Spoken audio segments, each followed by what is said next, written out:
malaking usap-usapan ang planong pag-transfer ng Japan sa Pilipinas ng nasa 6 na Abukuma-class destroyer escorts para sa Philippine Navy matapos ang bilateral meeting ng dalawang bansa ngayong buwan lamang bilang parte ng kagustuhan ng Japan na mapalakas ang hukbong sandatahan ng Pilipinas.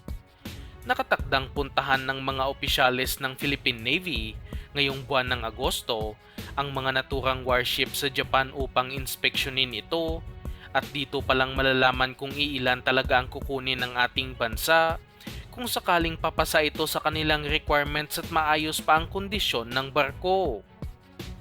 Inaasahan namang papasa ang mga Abukuma-class destroyer escorts dahil kung ang mga mas lumang vessels nga tulad na lang ng Hamilton-class cutters mula sa Amerika na mga Del Pilar-class patrol vessels na sa ngayon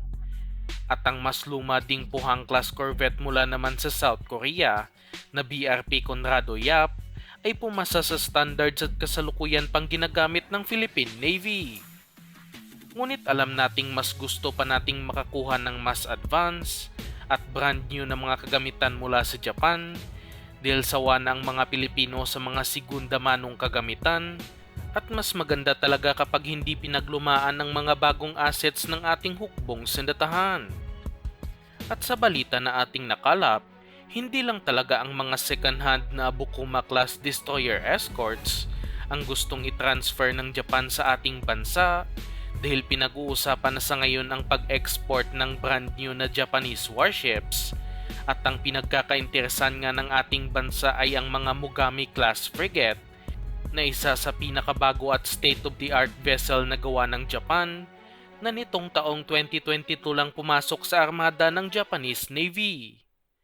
Napaka-sophisticated ng mga Mogami class dahil sa halos automated na lahat ng sistema nito at kayang mag-operate kahit nasa 60 katao lamang. At kung inyong titignan ang disenyo nito, ay ibang-iba talaga ito sa kasalukuyang warships ng Philippine Navy dahil isa talaga itong fully stealth na klase ng frigate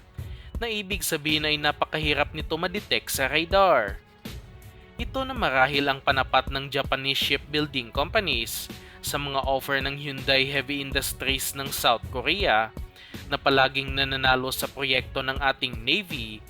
at sinasabing handang ponduhan ng Japan ang proyekto kung sakaling mapili ang Mogami frigates. Ilang beses na pinondohan ng Japanese government ang pagbili ng Pilipinas ng barko mula sa kanila, tulad na lang ng pagbili ng 10 Parola-class patrol vessels noong 2016 sa halagang nasa 4.6 billion pesos, ang nasa 2 Teresa Magbanwa-class patrol vessels na nagkakahalaga naman ng nasa 6.8 billion pesos, at ang pinakabagong nasa karagdagang 5 malalaking barko na pinondohan pa rin ng Japanese government at may halaga ang mga ito ng nasa 29.3 billion pesos.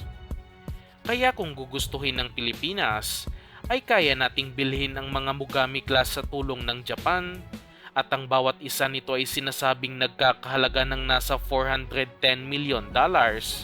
o nasa 23.4 billion pesos. Doble man ang presyo nito kumpara sa ating mga Miguel Malvar frigates na nabili ng bansa mula sa South Korea, ay hindi naman basta-basta ang capabilities nito maliban sa pagiging isang fully stealth warship dahil sa matitinding armas na kayang dalhin ng vessel. Armado ito ng isang 127mm Mark 45 naval gun na may range na aabot sa 37 kilometers at di hamak na mas malaki at mas mahaba ang range nito kumpara sa 76mm naval gun na kinakabit sa ating mga warships na may range lamang ng nasa 16 kilometers. Kasalukuyan din itong mayroong 16 cells na vertical launching system katulad sa ating mga Miguel Malvar,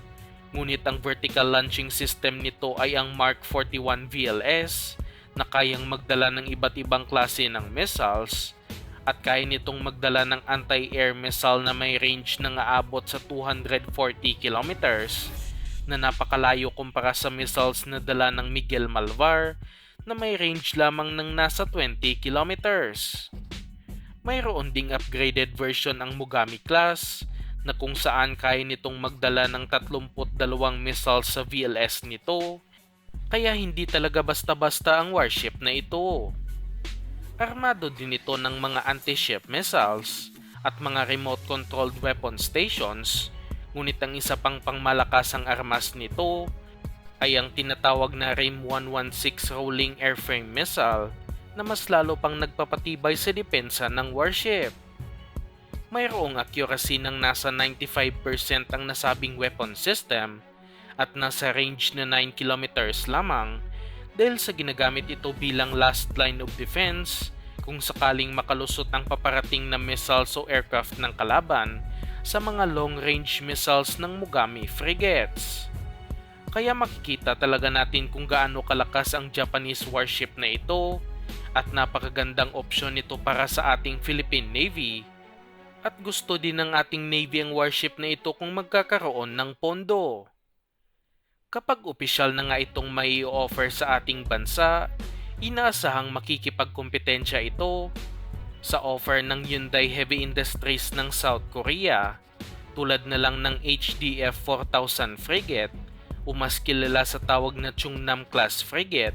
na isa din sa kanilang pinakabagong disenyong warship, o hindi kaya ang mga HDF 3800 frigate na nakikita din nating pasok sa requirements ng Philippine Navy.